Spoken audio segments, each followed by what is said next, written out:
امنح نفسك وقتا خاصا يعينك على عدم التفكير في شيء، يأخذك من ضجيج الدنيا إلى ركن ساكن في نفسك.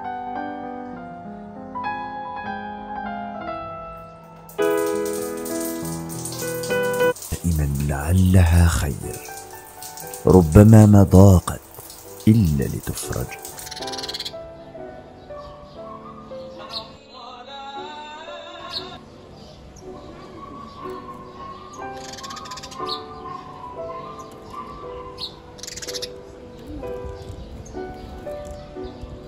تعلم أن سلامة القلب وهدوء العقل أهم من كل شيء آخر، وأن سعادتك لا تتطلب حدوث المعجزات، فقد تكون في كتاب وكوب قهوة، وأنك لا تحتاج إلى الكثير من الأصدقاء، يكفيك منهم القليل الوفي الصادق معك في محبته، وأن العائلة انتماء حنون لا يشبهه شيء على الإطلاق.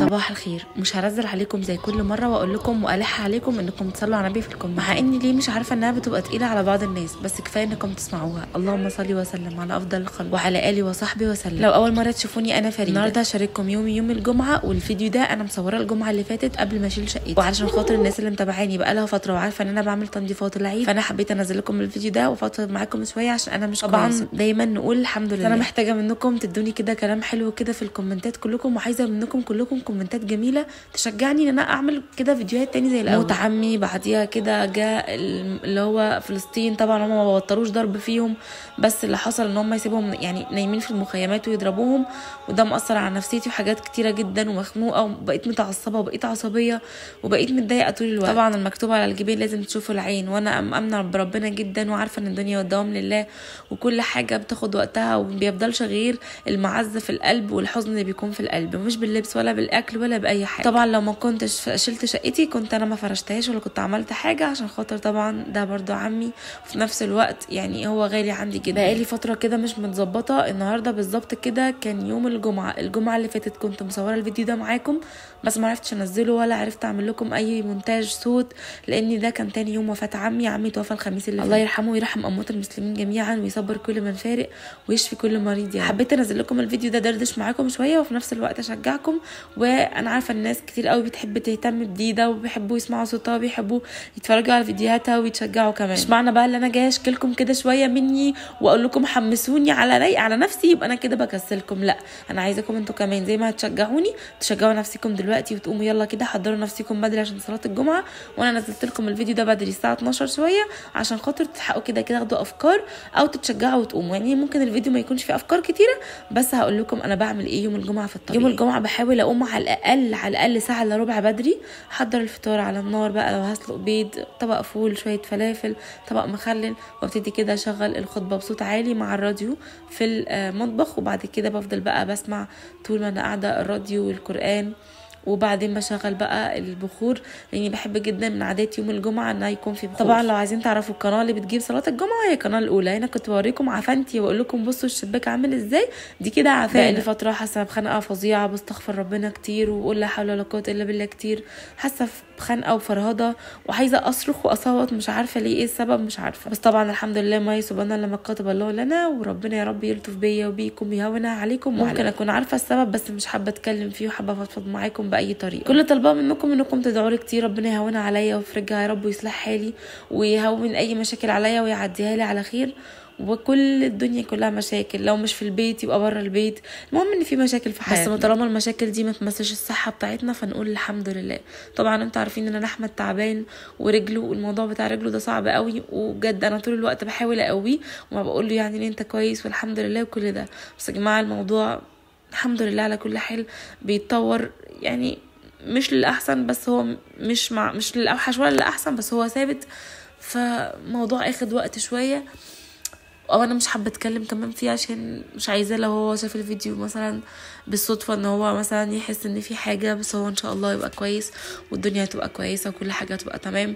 وفلسطين امانه عليكم تدعوا لهم كتير، ويا ترى يا ترى كده كلكم مكملين في المقاطعه ولا؟ انا عارفه ان في ناس كبيره متابعيني اكبر مني سنا وعلما ومخا وكل حاجه، وعارفه ان في ناس اصغر مني، وعارفه ان في من سني، عارفه ان في اصغر مني شاطرين جدا وما شاء الله عليهم بيستوعبوا كل كلمه بقولها.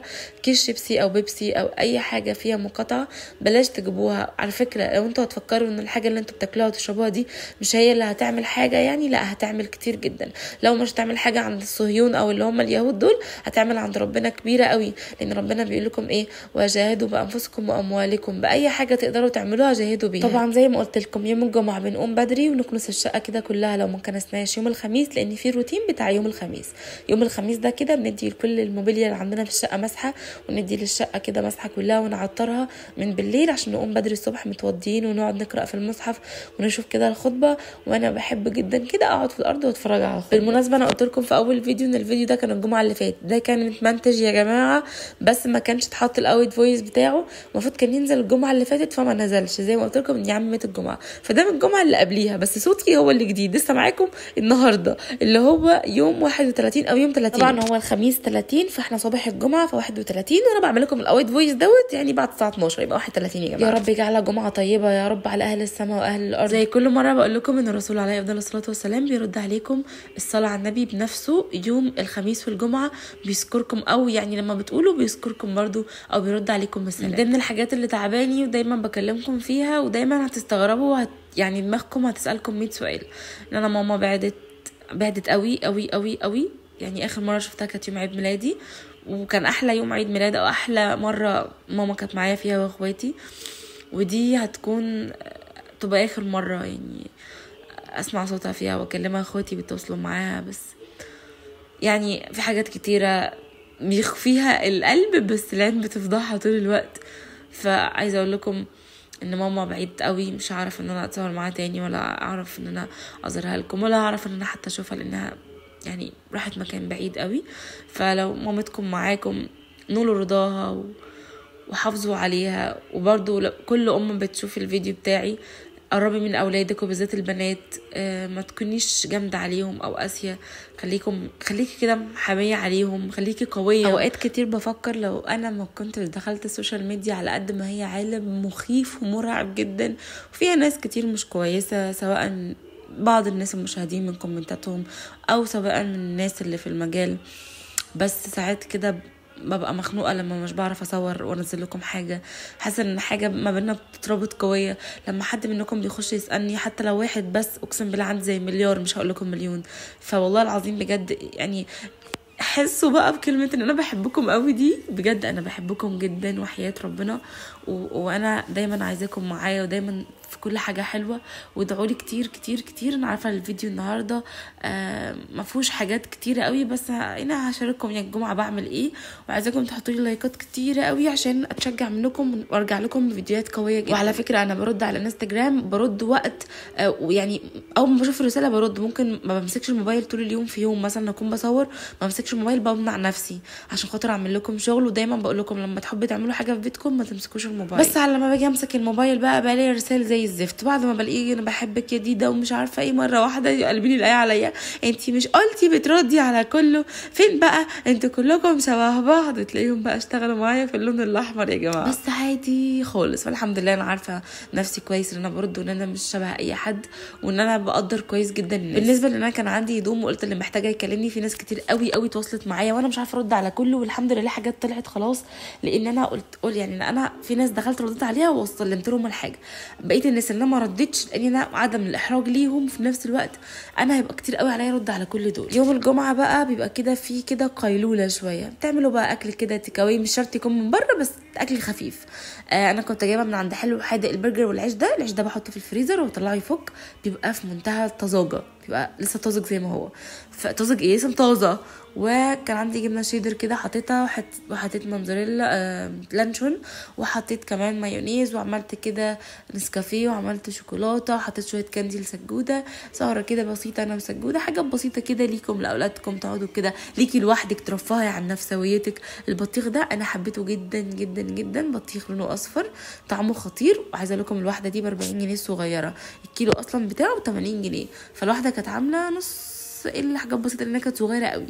بس بقى اليوم ده هنا كان اخر اليوم، مصورتش حاجات كتير يعني. انا اليوم الصبح حضرت الفطار وقعدت شويه قدام التلفزيون سمعت الخطبه، وبعدين جه عليا الليل عملت كده السهره دي ليا انا وسجوده، شلت كل حاجه. وانا قبل ما اشيل طبعا شقتي سالتوني على البوك اللي هو دوت الفيك بوك ده، في بيدج حلوه قوي لقيتها في خير الله جميله، مش بيدج هو مكان، فالبيدج بتاعتهم يعني لو حابين تطلبوا اونلاين عندي على الانستجرام، لو حابين المكان بالظبط هبقى انزل لكم فيديو بالحاجات اللي انا جايباها من عنده. وبرده تعالوا عندي انستجرام ان شاء الله، هسيب لكم اللينك في اول كومنت، يا رب ما انسى يا رب. لو فيسبوك او يوتيوب متابعني فاللينك في اول كومنت. بس بقى هنا حضرت كده قعده لطيفه وشغلت نيمو. بصوا في فلاشه انا بحملها وبحطها باي فيلم انا عايزاه، بحمل بقى نيمو، بحمل بقى اللي هو رابنزل، اي حاجه انا بحبها يعني. بحب الشموع جدا، سواء بقى راحه كده اعمل روتين شعري او سواء كده عايزه اقعد مع نفسي شويه، انا بعشق اللي هو الشموع خالص يعني. بصوا بموت فيه. وبما اني انا بقالي فتره كبيره كنت مستنيه مناسبه فرح وان احمد يفوق واني احضر فرح بقى وارفع عن نفسي واخرج مع اصحابي، فجات لي مناسبه فرح في القاهره، بس طبعا انا مش هينفع اروح عشان خاطر عمي الله يرحمه يا رب ونور له قبره يا رب. فان شاء الله اللي جاي احسن وخير، وكل اللي يجيبه ربنا خير. طبعا انا كنت عامله سجوده مفاجاه عشان هو بيحب قوي المفاجآت شبهي، انا بعشق المفاجآت. فقلت تعالى غمض عينك، واخدته كده بره ورصيت له بقى الترابيزه كلها، عملت له ساندوتش البرجر اللي بيحبه. الساندوتش دوت حلو قوي، لو هم رايحين الحضانه ياكلوه كده مشبع، بيلكم اصلا نص رغيف منه بيلكم، فهو رغيف يعني حلو جدا.